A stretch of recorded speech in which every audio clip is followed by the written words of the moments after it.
ভাইবাতে যেই উত্তর 50% পারবো সেটা কিভাবে উপস্থাপন করব, যদি আন্নাম স্যার একটু উত্তরটা দিতেন। ধন্যবাদ স্যার।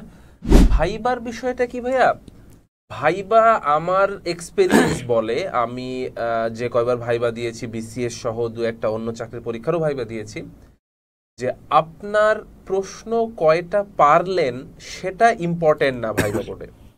আপনি যখন প্রিলিমিনারি এবং রিটেন কোয়ালিফাই করে ভাইবা দিতে গিয়েছেন, that means you are capable, এতে তাদের কোনো ডাউট নাই, তারাও জানে আপনি ক্যাপেবল।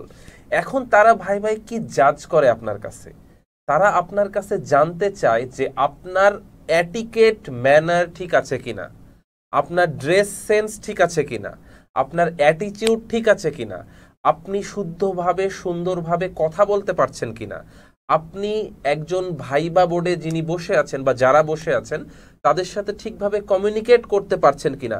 আপনি 50% না, আপনি যেই প্রশ্ন একেবারেই পারেন না এইটা কিভাবে অ্যাপ্রোচ করছেন স্যারের কাছে। ধরেন এমন একটা প্রশ্ন করলো যেটা সম্পর্কে আপনার কোনো ধারণাই নেই, তখন আপনি কি করবেন? আপনি কি ভুলভাল কিছু একটা বলে দিবেন, নিজের ইচ্ছা মতো বানায় বলে দিবেন, নাকি আপনি সরাসরি বলবেন? আপনি অবশ্যই সরাসরি বলবেন যে স্যার সরি স্যার, আমার এই বিষয়টা জানা নেই। ভাই, না জানাটা অপরাধ না, না জানাটা আপনার ব্যর্থতাও না। আপনি যে কোনো টপিকে নাই জানতে পারেন, তারা এইটাই চায় যে আপনি কিভাবে তাদেরকে সেই জিনিসটা জানালেন যে আপনি জানেন না। কিন্তু আমি জানি না, ভুলভাল বললাম, মিসগাইড করলাম, এটা কিন্তু অপরাধ, এটা বিরাট বড় অপরাধ। এবং যে এই প্রশ্নটা করেছে সে কিন্তু উত্তরটা ঠিকই জানে। আপনি যদি ভুল উত্তর দেন বা বানিয়ে উত্তর দেন, উনি কিন্তু সাথে সাথে বিষয়টা বুঝে যাবেন। তো এখানে আপনার সম্পর্কে একটা নেগেটিভ ধারণা একদম মনে তার গেঁথে যাবে। সুতরাং আপনি যেই জিনিসটা জানেন না, আপনি সিম্পলি বলেন সরি স্যার, এই বিষয়টা আমার জানা নেই।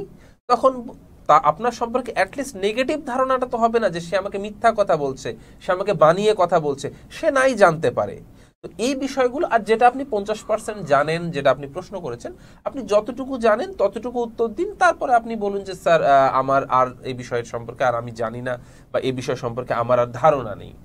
একদম সিম্পল কথা, এটা কোনো অন্যায়ের বিষয় না ভাইয়া, আপনি এটা করতেই পারেন। তবে আন্নম স্যারের কথার সাথে সাথে আমি আরেকটা অ্যাড করি, এখন কিন্তু আমাদের ভাইবার প্রশ্নের স্টাইল কিন্তু চেঞ্জ হয়ে গেছে। এখন আগে কিন্তু আমাদের প্রশ্নগুলো হতো যে সেনেগালের মুদ্রার নাম কি, ঠিক আছে, এটা আপনাকে জানতে হবে। কিন্তু এখন কিন্তু প্রশ্ন এরকম হবে না, এখন প্রশ্ন হবে যে সেনেগালের মুদ্রার ইনফ্লেশন যদি বেড়ে যায় তাহলে সেনেগালের দেশের অর্থনৈতিক অবস্থা কি হবে। তার মানে আপনার কাছ থেকে এখন উত্তরটা চাইবে হচ্ছে আপনার একটা অ্যানালাইসিস, আপনার একটা ভিউ, ইম্প্যাক্ট একটা বিষয়ের উপরে।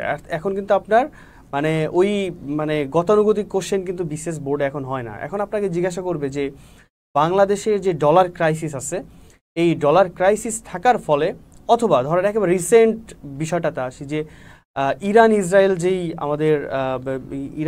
যেই যুদ্ধটা হচ্ছে, এই যুদ্ধের ফলে বাংলাদেশের ইকোনমিতে কি কি সমস্যা হতে পারে, বা আমরা কি কি প্রবলেম ফেস করতে পারি, বা হচ্ছে আমাদের দেশের পক্ষ থেকে কিছু করার আছে কিনা, বা এই মুহূর্তে আমাদের করণীয় কি, বা এইরকম প্যারালাল ঘটনা আদার্স কোনো জায়গায় ঘটতে পারে কিনা, বা বাংলাদেশের সেই ক্ষেত্রে পূর্ব সতর্কতার কোনো দরকার আছে কিনা, আপনার কাছে ঠিক এই কোশ্চেনগুলো হবে। এখন আপনি চিন্তা করেন এই কোশ্চেনগুলোর অ্যান্সার করার জন্য আপনাকে কি টু দ্য পয়েন্ট অ্যান্সার করতে হবে, নাকি আপনার হচ্ছে জাস্ট এই ভিউগুলা, অ্যানালাইসিসগুলা, এই ওভারঅল হিস্ট্রিগুলা, আপনার রিলেশনগুলা, লিঙ্কগুলা, স্টোরিগুলো সব কিছু জানতে হবে, জেনে আপনাকে একটা সামারি তাদের সামনে রিপ্রেজেন্ট করতে হবে। তার মানে এখন ভাইবার স্টাইল কিন্তু চেঞ্জ হয়ে গেছে, এখন কিন্তু আগের মতো নাই। সুতরাং আপনি যদি 50% পারেন এবং আপনার প্রেজেন্টেশন ক্যাপাসিটি যদি আপনার ভালো থাকে, আনন্দ স্যার যেটা বলছে যে আমি কিভাবে বলবো, তো দেন 50%ই এনাফ অ্যান্সার করার জন্য, আই থিঙ্ক। অবশ্যই, তাই না? আমরা যারা বিসিএস কোয়ালিফাই করে আসছি, আমরা কিন্তু সব প্রশ্ন পারি নাই। কোনো প্রশ্ন 30% পারতাম, কোনোটা 40%, কোনোটা 50%, কোনোটা 100%, এরকমও হয়েছে আর কি, ঠিক আছে। আবার কোনোটা পারিই নাই।